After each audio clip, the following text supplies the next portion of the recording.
আজকে টিকিয়ার ভিডিও বানাতে এসে দেখি টিকিয়ার দোকান বন্ধ। এই কারণে তো আমার মন খুবই খারাপ। এই কারণে আজকে খেলাম মুন্না ভাই লেবুর শরবত। আজকে দোকানে বসে চুল ঠিক করছিলাম, তখন উপরের দিকে তাকিয়ে দেখি ফ্যানের ভিতরে কারেন্ট নাই। তখন একটু বিরক্তি লাগছিল, তাই বসে থেকে একবার এদিক তাকাচ্ছিলাম, একবার নাকে মুখে এদিক সেদিক মাথা ঘুরিয়ে বিরক্ত লাগছে। তাই ভাবলাম একটু বাড়িতে ঘুরে আসি আর একটা টিকিয়ার ভিডিও বানিয়ে নিয়ে আসি। এই কারণে টিকিয়ার দোকানের কাছে এসে দেখি টিকিয়ার দোকান বন্ধ মনে হচ্ছে। আমি আরো শিওর হওয়ার কারণ আরেকটু কাছে গেলাম।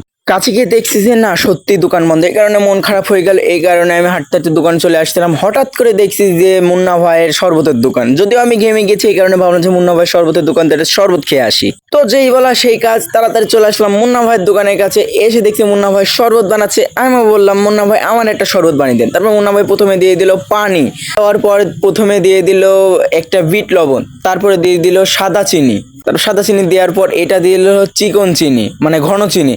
তারপরে মুন্না ভাই লেবু কেটে নিল, হাত থেকে পড়ে গেল। তারপরে লেবুটা ভালোভাবে চিপড়াই নিল। আর এইদিকে দেখি সবাই দাঁড়ায় রয়েছে লেবুর শরবত খাওয়ার জন্য। আমিও তো রেডি যে আগে আমি খাবো। এই কারণে আমি দিকে তাকাচ্ছি যে ফাঁক খুঁজে আগে যাতে আমার দেয়। মুন্না ভাই প্রথমে পানি দিয়ে লেবুটা ভালোভাবে গুলাই নিয়েছে, লেবুর শরবতটা। তারপরে সর্বপ্রথম আমাকেই দিল। তারপরে আমি বসে বসে নিলাম, বসে নিয়ে এক চুমুক খেলাম। তো গাইজ, আজকের এই ভিডিওটি এই পর্যন্ত। যদি ভালো লাগে অবশ্যই লাইক কমেন্ট শেয়ার করবেন আর সাবস্ক্রাইব করতে ভুলবেন না কিন্তু।